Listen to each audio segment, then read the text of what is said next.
قاری صاحب قبلہ نے درس شریف شروع کیا ہے، بڑا اچھا نیک کام ہے اور یہ جاری ساری رہے گا۔ اس میں ایک اضافہ یہ کر رہا ہوں کہ اگر آپ کو کوئی مسئلہ دینی شرعی پوچھنا ہو تو انشاءاللہ العزیز بندہ ناچیز مفتی بھی ہے، تو آپ کو کسی قسم کا بھی مسئلہ ہو، طلاق کے بارے میں ہو، میراث کے بارے میں ہو، اور کوئی اور دیگر معاملات کے بارے میں ہو تو آپ پوچھ سکتے ہیں۔ فی الوقت تو صرف ایک حدیث ہم بیان کرتے ہیں تاکہ آپ کا زیادہ ٹائم نہ لیا جائے، 5-6 منٹ میں آپ اس سے کچھ مستفید ہو جائیں۔ آج کی حدیث پاک نبی کریم علیہ الصلاۃ والتسلیم نے جب صحابہ کرام سے پوچھا کہ ہم میں جو غریب کی کیا تعریف ہے، غریب کون ہوتا ہے، یہ پوچھا حضور نے۔ آپ کے یہ الفاظ ہیں وہ ہمارے لیے باعث رحمت ہیں، اس لیے وہی الفاظ میں پڑھوں گا جو آپ نے فرمائے۔ ان رسول اللہ صلی اللہ علیہ وسلم قال اتدرون ما المفلس، رسول اللہ علیہ وسلم نے فرمایا، صحابی کہتے ہیں کہ حضور نے پوچھا، فرمایا اتدرون، کیا تم جانتے ہو مل مفلس، غریب کون ہوتا ہے؟ قالو، سارے صحابہ بولے یا رسول اللہ ہم جانتے ہیں۔ فرمایا بتاؤ، انہوں نے کہا المفلس فینا من لا درہم لہ ولا متاع، ہم میں سے مفلس غریب وہ ہوتا ہے جس کے پاس پیسے نہ ہوں اور نہ ساز و سامان زندگی ہو، وہ غریب ہوتا ہے۔ آپ نے فرمایا نہیں، حضور نے فرمایا وہ غریب نہیں ہوتا۔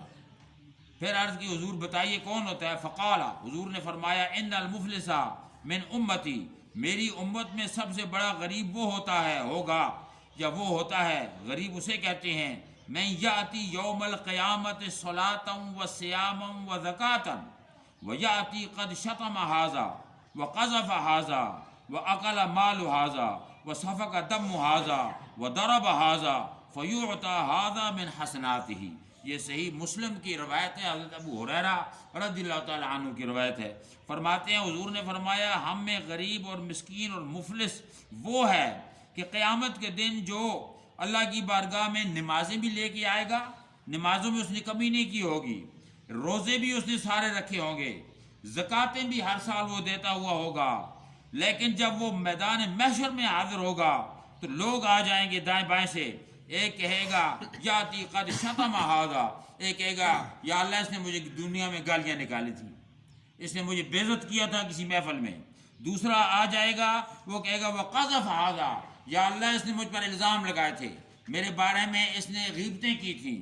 اور تیسرا آ جائے گا وہ اکل مال ھذا، وہ کہے گا یا اللہ اس نے میرا اتنا مال لیا مڑ کے نہیں دیا، ادھار لیا، میرا مال کھا گیا، اتنی چیزیں میرے کھا گیا۔ اور چوتھا آئے گا وہ سفک دم ھذا، کہے گا یا اللہ اس نے میرے فلاں بندے کا خون کر دیا تھا، اس نے اسے قتل کیا تھا۔ وہ ضرب ھذا، ایک اور آ جائے گا وہ کہے گا اس نے مجھے مارا تھا۔ تو فرمایا فیعطی ھذا من حسناتہ، اس کی ساری نمازیں، سارے روزے اور ساری زکاتیں اور خیرات کے جتنے بھی عمل ہیں وہ سارے ان میں بانٹ دیے جائیں گے، ان کو دے دی جائیں گے، اور وہاں وہ خالی دامن رہ جائے گا اور وہ جہنم میں پھینک دیا جائے گا۔ تو اس سے یہ ثابت ہوتا ہے کہ ہماری زندگی میں کتنی سی چیزیں اصول والی ہیں اور کتنے رستے اللہ کے حبیب نے ہمیں بتائے کہ ہمیں کس طریقے سے جنت ملے گی، کس طریقے سے رب ہم سے راضی ہوگا۔ یہ ساری چیزیں جو ہیں یہ معیشت کے بارے میں ہیں، ہماری دنیا داری، ایک دوسرے تعلقات کے بارے میں ہیں، تاکہ یہ اصلاح ساری انسان کی یہ ہے۔ نماز پڑھنے کا مطلب یہ ہوتا ہے مسجد میں آؤ، ایک دوسرے کو سلام کرو، ایک دوسرے خیریت پوچھو، حال پوچھو، جو بیمار ہے نہیں آیا اس کے گھر بیمار پرسی کے لیے جاؤ۔ اور یہ اللہ تعالیٰ قیامت میں پوچھے گا، جب بندہ سامنے آیا فرمائے گا میں بیمار تھا تو میری بیمار پرسی کرنے کیوں نہیں آیا، میں بھوکا تھا تو نے مجھے کھانا کیوں نہیں کھلایا، میں پیاسا تھا تو نے مجھے پانی کیوں نہیں پلایا۔ تو جب یہ سوال رب کرے گا بندے سے، بندہ آگے توبہ کرے گا یا اللہ تو تو خالق ہے، تو رازق ہے، تو مالک ہے، تو شفا دینے والا ہے، تو کب بیمار ہو سکتا ہے اور تو کب بھوکا پیاسا ہو سکتا ہے۔ فرمایا فلاں دن تیرے دروازے پر ایک پیاسا اور بھوکا آیا تھا، محتاج آیا تھا، اگر تو باہر آ کر اس کو دیتا تو اس کے دل میں بیٹھا ہوا تھا، تیری میری ملاقات ہو جاتی۔ فلاں بندہ بیمار تھا، اگر تو اس کی بیمار پرسی کو چلا جاتا تو تیری میری ملاقات ہو جاتی کہ میں اس کے دل میں بیٹھا ہوا تھا، کیونکہ قلب المومن عرش اللہ، مومن کا دل اللہ کے رہنے کی جگہ ہے، اللہ کا عرش ہے۔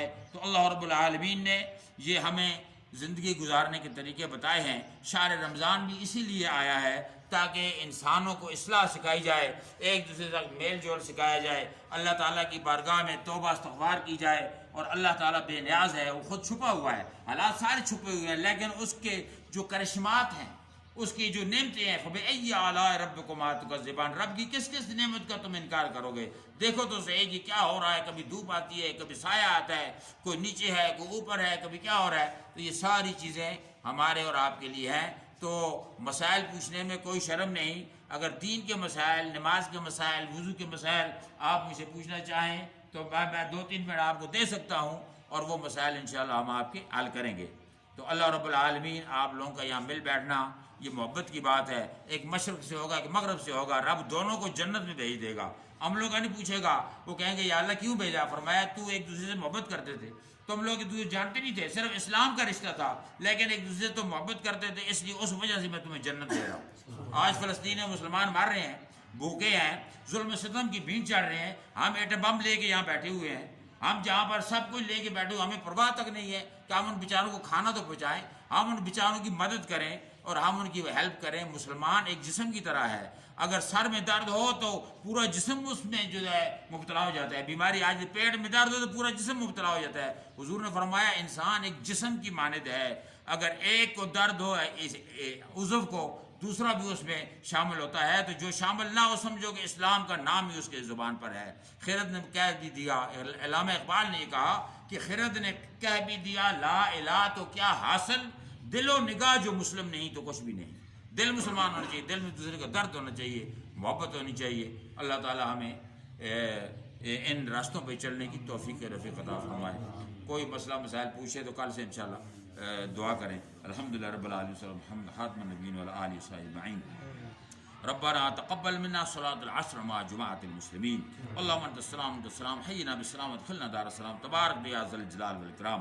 اے زمین و آسمان کے خالق تو رحمان ہے، رحیم ہے، کریم ہے۔ یا اللہ تیرے خزانے میں کوئی کمی نہیں، یا اللہ تعالی ہم گنہگار سے اکر بد کردار ہیں، یا اللہ تیری بارگاہ میں امید رحمت لے کر آتے ہیں۔ یا اللہ ہم سب کی اپنے رحمت سے گناہ معاف کر دے، ہم سب کو متقی بنا، جنت کا مستحق بنا، سب کی پریشانی کو خوشیوں میں تبدیل فرما، بیماروں کو شفا عطا فرما، بے رزقوں کو رزق عطا فرما، بے سکونوں کو سکون و قرار نصیب فرما، مسلمانوں کی اولادوں کو نیک فرما، نمازی بنا، رزق حلال نصیب فرما، ہر قسم کی محتاجی، مجبوری، محرومی، بیماری سے نجات عطا فرما، فلسطین کے مسلمانوں کی مدد فرما، کشمیر کے مسلمانوں کی مدد فرما، پورے دنیا اسلام کو متحد ہو کر مسلمان بھائیوں کی مدد کی توفیق عطا فرما۔ شہر کریم شہر رمضان آ رہا ہے، انشاءاللہ غالباً کل سے نماز تراویح ہے، یا اللہ ہم سب کو شوق اور ذوق کے ساتھ اپنی عبادت نصیب فرما، رمضان شریف کی برکتیں نصیب فرما۔ پہلا عشرہ رمضان کا برکت والا عشرہ ہے، سب کے گناہ معاف ہو جاتے ہیں، یا اللہ ہمیں ان گناہ کے معاف کروانے والوں میں ہمارا شمول فرما۔ حسبنا اللہ و نعم الوکیل، نعم المولا و نعم النصیر، وصلی اللہ علی سیدنا محمد وعلی آلہ وصحبہ اجمعین برحمتک یا ارحم الراحمین۔ جزاکم اللہ۔